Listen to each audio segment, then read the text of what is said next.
Now, it feels like you overuse the word amazing, but there really isn't any other way to describe a trip like this. It's just a really neat experience, extremely eye-opening to get out of what you're familiar with into a place where people don't have as much as you. We've been doing it for 7 years now, and the best way for me to describe it is that it's life-changing.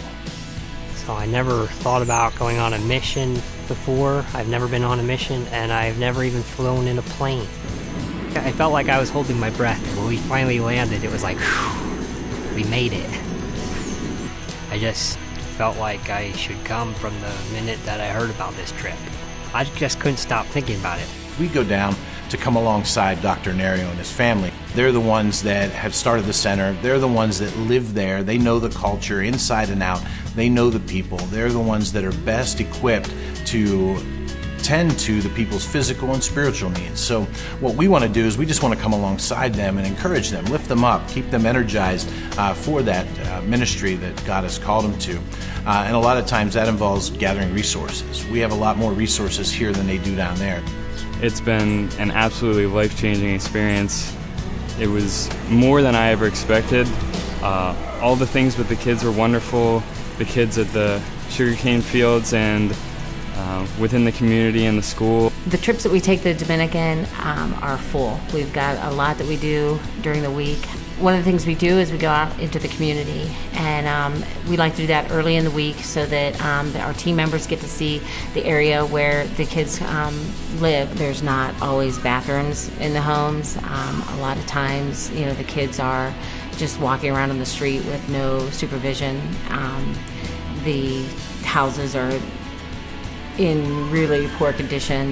You can see through the walls. A highlight for a lot of the people on our trip is going to the sugarcane villages. At the beginning of the week, before we go to the sugarcane villages, we go to a store and we buy supplies. We're buying, hundreds of pounds of rice and oil and different things, beans, salami, yeah, tons of different food items that we can pack in bags, and then we take them to the family. There will be 70 families, and I'm pretty sure that there's 140 kids, I think, at the last one we went to. And that's, those conditions where they live are a lot worse even than at the community. Sometimes there will be, full families in one little room. I prayed about it all week for God to work through me, to lift their spirits or whatever. And when we went to Sugarcane Village and I got to play my guitar for those kids and let them touch my guitar and strum it, that was really fun. As an example of what a typical day would be like, we stay right at the school. The second floor is made for missionaries. We sleep there. There's kind of like dorm style room, and the common room is where we go like first thing in the morning, 7:30 we get up, we go, and we have a time of devotions and some morning worship. Sometimes things are a little different for breakfast. We've had hot dogs and our eggs. Bill, is that ice in your cereal? Yeah, the milk here's in the box, so just throw some ice on top and boom, just like at home. So after breakfast, when we would go to the sugarcane villages or a community walk or one of the work projects that we have had. And then after lunch is our time to spend with the kids. The kids will come out in the playground. We'll play with them, play games, or sometimes they just want to walk. Like, they'll grab your hand and just walk around the whole playground with you. That time is where we really bond with the kids. And then we go into our ministry. Like, we'll have sometimes it's puppet shows, or we'll do drama, and then we go into the classrooms and we'll do a craft with the kids. We try to do something that's like substantial for them to have whenever the day is over. After the kids leave for the day, we have dinner, and then the team gets together and we start working to get prepared for the next day. Then we gather in that common room and we have sharing time. Everybody just kind of opens up and tells about like what happened during the day and what impacted them. And whenever sharing time is done, everybody has free time. Usually some people, are early to bed, and other people just really like to bond, and bonding can happen in many different ways.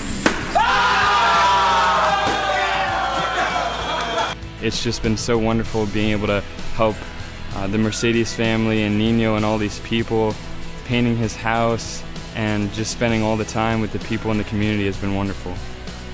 I feel very blessed. Before we left, I was just worried that I might be wasting my vacation time, wasting my money to come down here. Like, how big of a difference can we actually make in 1 week?